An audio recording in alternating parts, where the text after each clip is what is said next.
Tech study ITI इस channel पर आप सभी का बहुत बहुत स्वागत है। आज इसमें हम वर्कशॉप कैलकुलेशन एंड साइंस का एक मॉडल पेपर करेंगे जो कि एनसीवीटी सीबीटी जो आपका एनएससीआईटी एग्ज़ाम करवा रही है उसके लिए ही हमने स्पेशली प्रिपेयर किया है। तो अगर आप फर्स्ट ईयर में हैं, आप किसी भी ट्रेड के हों, अगर आपका फर्स्ट ईयर का एग्ज़ाम है तो आप ये वीडियो ज़रूर देखिएगा। इनमें से बहुत सारे क्वेश्चन आपको या मे भी यही क्वेश्चन या ऐसे क्वेश्चन आपको ज़रूर मिल जाएंगे उसमें। तो ये पूरे क्वेश्चन निमी पर ही आधारित हैं। आइए देखते हैं। चैनल पे नए हैं तो चैनल को सब्सक्राइब जरूर कर लीजिए। साथ ही अगर वीडियो पसंद आए तो वीडियो को लाइक ज़रूर कीजिएगा, क्योंकि आपका लाइक ही वीडियो को आगे प्रमोट करता है, जिससे यूट्यूब आगे और भी लोगों को ये वीडियो शो करता है।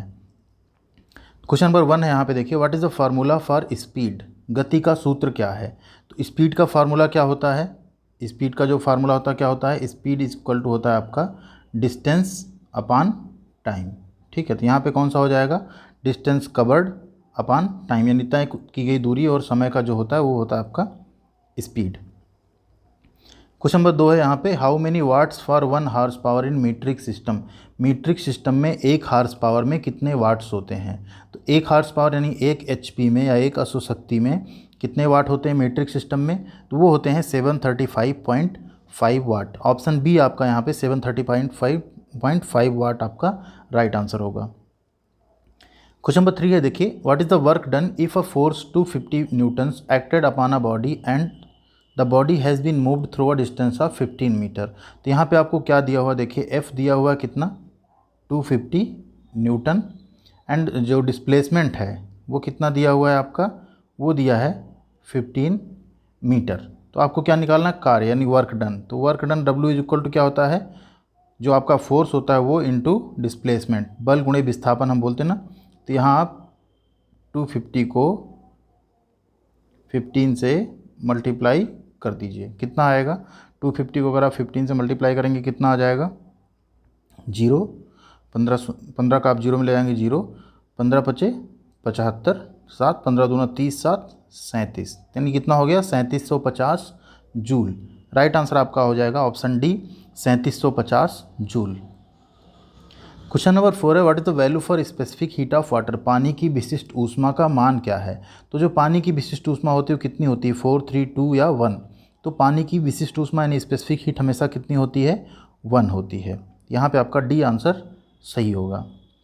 क्वेश्चन नंबर 5 है, what is the quantity of heat required to raise the temperature of 1 gram of water through 1 degree Celsius is called.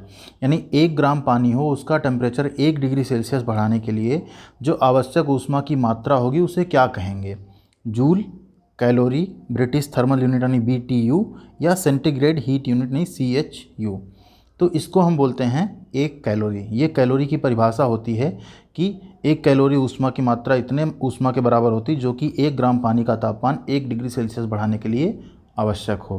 तो यहाँ पर कैलोरी आपका राइट आंसर होगा, option B calorie. Question number 6 है, which instrument use to measure heat, यानी ऊष्मा को नापने के लिए कौन सा इंस्ट्रूमेंट यूज किया जाता है, कैलोरीमीटर, थर्मामीटर, पायरोमीटर या बैरोमीटर। तो यहाँ पे जो कैलोरीमीटर है इससे हम हीट मेजर करते हैं, थर्मामीटर से क्या टेम्परेचर मेजर करते हैं। ध्यान दीजिए, हीट और टेम्परेचर में डिफरेंस होता है, इससे टेम्परेचर मेजर करते हैं, इससे भी, और बैरोमीटर से क्या मेजर करते हैं, जैसा। ठीक। क्वेश्चन नंबर 7 है, यहाँ पे देखिए, what is the coefficient of linear expansion of rod if it is found to be 100 metre long at 20 degree Celsius and 100.14 metre long at 100 degree Celsius. यदि एक रॉड 20 डिग्री सेल्सियस पर 100 metre लंबा और 100 degree Celsius पर 100.14 metre लंबा पाया जाए तो उसका रेखीय प्रसार गुणांक यानी लीनियर एक्सपेंशन कोएफिशिएंट क्या होगा, कोएफिशिएंट ऑफ लीनियर एक्सपेंशन क्या होगा। तो कोएफिशिएंट ऑफ लीनियर एक्सपेंशन जो होता है उसका फार्मूला होता है, अगर यहाँ पे हम देखें तो ये फार्मूला होता है आपका, जो लंबाई है, लेंथ है, उसमें चेंज कितना हुआ प्लस टेम्परेचर में कितना चेंज हुआ। यानी यूँ अगर हम शॉर्ट में कहें, डेल्टा या अपान डेल्टा टी, यानी लंबाई में वृद्धि अपान टेम्परेचर में वृद्धि या डिफरेंस जो है। तो ये टोटल कितना होगा आपका, यहाँ आप कर सकते हैं इसको 100.14 माइनस 100 अपान 100 माइनस 20। इसी को क्या करना है, आपको सॉल्व करना है। ये कितना आ जाएगा, 0.14 अपान 80। इसको आप जब कंप्लीटली सॉल्व कर लेंगे, यहाँ पे सॉरी ये नहीं होगा आपका, यहाँ इसको हम मिटा देते हैं।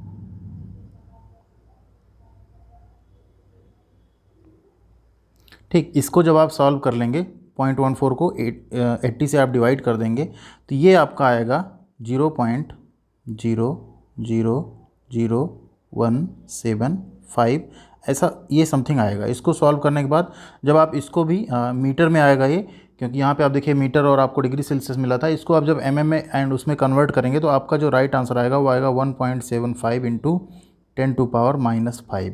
mm में रहेगा, 3 डिजिट आपका यहाँ से निकल जाएगा, 4 डिजिट, और एक वहाँ से आपको मिल जाएगा जिससे आपका ये -5 आ जाएगा इसमें। तो ये आपका राइट आंसर हो जाएगा 1.75 इंटू 10⁻⁵। फार्मूला वही है, इसमें आप इसको सॉल्व कर लीजिएगा, ΔL/ΔT। ठीक, लंबाई में जो चेंज हुआ वो और जो टेम्परेचर में चेंज हुआ वो, इन दोनों का जो अनुपात होता है उसी को हम क्या बोलते हैं, रेखीय प्रसार गुणांक। तो कोई भी क्वेश्चन आए इससे रिलेटेड आप इस फार्मूले से कर सकते हैं। क्वेश्चन नंबर 8 है, यहाँ पे देखिए, what is the area of square whose side is 18 centimetre. एक स्क्वायर है, स्क्वायर मतलब चारों भुजाएं आपस में बराबर होंगी, तो 18 इसकी भुजा है, आर्म कितनी है 18 सेंटीमीटर, तो एरिया कितना हो जाएगा, आर्म का स्क्वायर 18 का स्क्वायर, ये कितना आएगा आपका 324 सेंटीमीटर स्क्वायर। तो यहाँ पे स्क्वायर कितना हो गया, इसका एरिया 324 सेंटीमीटर स्क्वायर।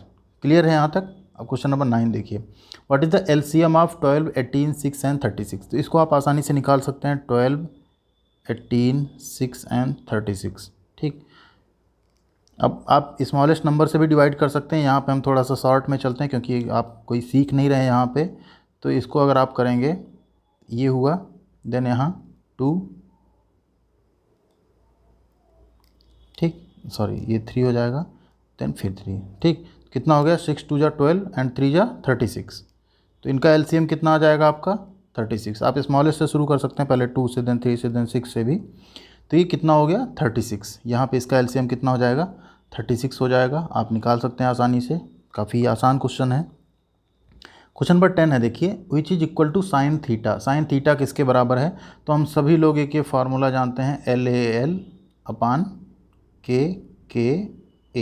इसके थ्रू साइन थीटा क्या आता है, लंब बटे कर्ण। तो लंब को हम क्या बोलते हैं, विपरीत भुजा। कोई अगर ट्रायंगल होता है हमारा, ठीक, ये हो गई आसन्न भुजा, ये कर्ण, इसको हम विपरीत भुजा या अपोजिट साइड या वो बोल देते हैं। तो यहाँ पे आपका राइट आंसर क्या हो जाएगा, विपरीत भुजा बटे कर्ण। तो राइट आंसर आपका कौन सा, option A, opposite side upon hypotenuse या विपरीत भुजा अपान कर्ण। क्वेश्चन नंबर 10 है, देखिए, what is the square root of, यानी वर्गमूल 529 का, 529 का वर्गमूल क्या है। तो ये भी आप भाग विधि से निकाल सकते हैं। अगर आपको 529 का निकालना हो भाग विधि से वर्गमूल तो आप इजीली निकाल सकते हैं। ठीक,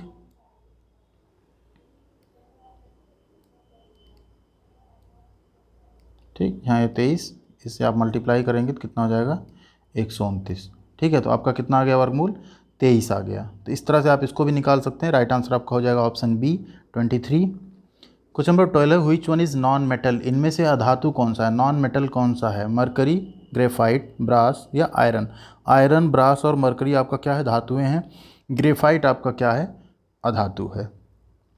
क्वेश्चन नंबर 13 है, which metal is widely used for making casting of machinery part. Machinery भागों की ढलाई बनाने के लिए किस धातु का व्यापक रूप से उपयोग किया जाता है। Grey cast iron, white cast iron, malleable cast iron या रॉट आयरन। तो जो ग्रे कास्ट आयरन है ये जनरली मशीनों के भागों की ढलाई के लिए सबसे ज़्यादा यूज किया जाता है। क्वेश्चन नंबर 14 है, which metal contains iron as a major content. इनमें से किस धातु में प्रमुख सामग्री के रूप में लोहा होता है। किस मेटल में जो है लोहा होगा तो उसे हम क्या बोलेंगे, लौह धातु। ऑप्शन डी फेरस मेटल, तो उसमें लोहा होगा। क्वेश्चन नंबर 15 है, which steel is used for making files and cold chisel. रेती और कोल्ड छेनी बनाने के लिए किस स्टील का उपयोग किया जाता है। Low carbon steel, medium carbon steel, high carbon steel या स्टेनलेस स्टील। तो रेती और कोल्ड छेनी दोनों क्या हैं, एक तरह के कटिंग टूल हैं। तो इस केस में हम जो मटेरियल यूज करेंगे कौन सा यूज करेंगे, हाई कार्बन स्टील, जिससे कि उसमें हम कटिंग कर सकें। क्वेश्चन नंबर 16 है, what is the specific gravity of the solid if density of the solid is 19.5 ग्राम प्रति सेंटीमीटर स्क्वायर। देखिए डेंसिटी आपको कितनी दी हुई है 19.5 ग्राम प्रति सेंटीमीटर क्यूब। अब आपको क्या निकालनी है, स्पेसिफिक ग्रेविटी। तो स्पेसिफिक ग्रेविटी अगर हम यहाँ एस जी लिख लें, इसको यूँ ही मान लीजिए आप, तो वो क्या होती है, जो सॉलिड की डेंसिटी है वो अपान जो स्टैंडर्ड है वाटर जिसको हम लेते हैं जनरली, उसकी डेंसिटी, तो उसकी डेंसिटी कितनी होती, 1। अभी ये दोनों क्या है, ये भी डेंसिटी है ग्राम पर सेंटीमीटर क्यूब, ये भी है ग्राम पर सेंटीमीटर क्यूब, तो इसका कोई यूनिट नहीं होगा, तो स्पेसिफिक ग्रेविटी कितनी आ जाएगी, सिर्फ 19.5। यानी अगर सॉलिड की इतनी है स्पेसिफिक ग्रेविटी और डेंसिटी, तो उसकी स्पेसिफिक ग्रेविटी कितनी हो जाएगी, 19.5 ही। क्वेश्चन नंबर 17 है, what is the formula for induced EMF. Induced EMF जो है उसके लिए फार्मूला क्या है, B square L sine theta volts, B L sine theta volt, B L V sine theta volt या B square V sine theta volt. तो induced EMF के लिए होता है formula V L V sine theta volt. Question number 18 है, which is very good conductor. इनमें से कौन बहुत अच्छा कंडक्टर है। कंडक्टर मीन्स जिसमें हीट या इलेक्ट्रिसिटी जो है उसका अच्छा चालक हो। चालक, कंडक्टर मीन्स हिंदी है चालक। Copper, cast iron, wrought iron या स्टील। तो कॉपर हम सभी को पता है सबसे अच्छा कंडक्टर है इन सभी में से। क्वेश्चन नंबर 19 देखिए, न्यूमेरिकल है फिर से, what is the power required. I is equal to 0.455 ampere, R is equal to 484 ohm, P is equal to watt. ये आपको बताना है, ठीक, पावर कितनी होगी बताना है। आपको पता क्या क्या है यहाँ पे, आई पता है हमें कितना है 0.455, आर पता है कितना है 484, ठीक। यहाँ से आप वी निकाल सकते हैं, V is equal to I R, ठीक है। इसको आप कैलकुलेट कर लीजिए मल्टीप्लाई करके। इसके बाद जो यहाँ वैल्यू आएगी, ठीक है, पावर का फार्मूला क्या हो जाएगा, P equal to V into I, ठीक है। उससे आप मल्टीप्लाई कर दीजिए, वो आ जाएगा आपका। तो यहाँ पे हम आपको दिखा देते हैं क्या आएगा।